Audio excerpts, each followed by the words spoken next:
Kung magpapalipad ka ng saranggola, huwag mong hintayin ang hangin, itakbo mo. Ito ang mga katagang iniwan ni ALC Group of Companies founder Ambassador Antonio Cabangon Chua sa kanyang pamilya, mga kawani at mga kaibigan na hanggang ngayon ay patuloy na isinasabuhay ng mga kumpanya ng ALC. Sa ginanap na ika-90 kaarawan ni Amba, sinabi ni ALC Group of Companies Chairman D. Edgar A. Cabangon na ipagpapatuloy niya ang ligasiya na sinimulan ng kanyang aba upang makapagserbisyo pa para sa mga Pilipino. Naniniwala ang chairman ng ALC Group of Companies na ginagabayan ni Amba ang kanyang mga sinimulang kumpanya.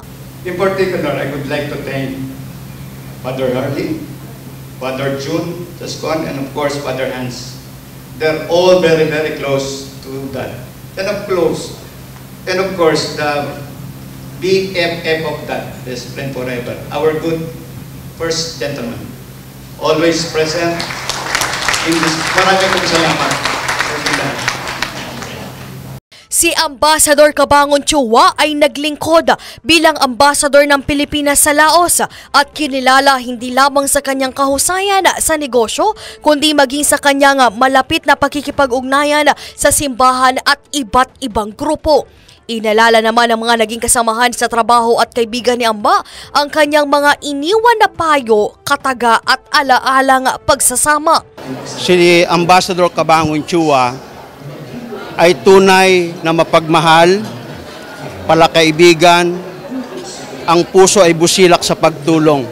Siya yung perfect example ng somebody who grew from rags to riches. Totoo yun. And I remember fully well nung basahin ko yung libro niya na sinulat din ni Joaquin, yung paano niya itinaguyod ang kanyang sarili. In spite of the fact na nasa hospital ang mother niya, 6 months in the hospital, di ba?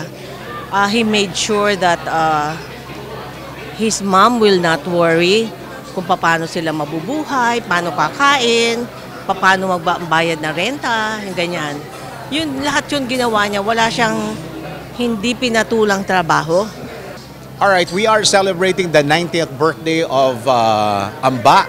Alam niyo naman na ang Aliw Broadcasting Corporation ngayon, ang nag-umpisa po talaga niyan, founded by Ambassador Antonio Cabangon Chua, at hanggang ngayon po ay patuloy po sa paglilingkod sa sambayan ng Pilipino, hindi lang sa Pilipinas kundi sa buong mundo. Itutuloy-tuloy natin yung hangarin ni Ambassador na maglingkod at magserbisyo sa Pilipino. So isang magandang alaala sa iniwan ni Amba ay yung pagiging mababang loob niya at kahit siya yung big boss natin, talagang alam niya yung plight ng mga tauhan niya.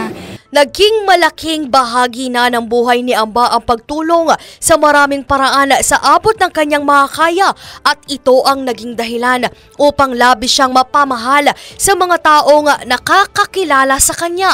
Ang bawat kumpanyang itinayo ni Amba ay simbolo ng pagsisikap at pagpupunyagi niya na sumasalamin sa mga pagsubok at tagumpay na kanyang hinarap hanggang sa tuluyang naging matatag at matagumpay. Happy birthday, Lolo Tony! We love you! At yan ang aking special report. Ako, si Jen Patrolya, nagbabalita ng tama, naglilingkod ng tama.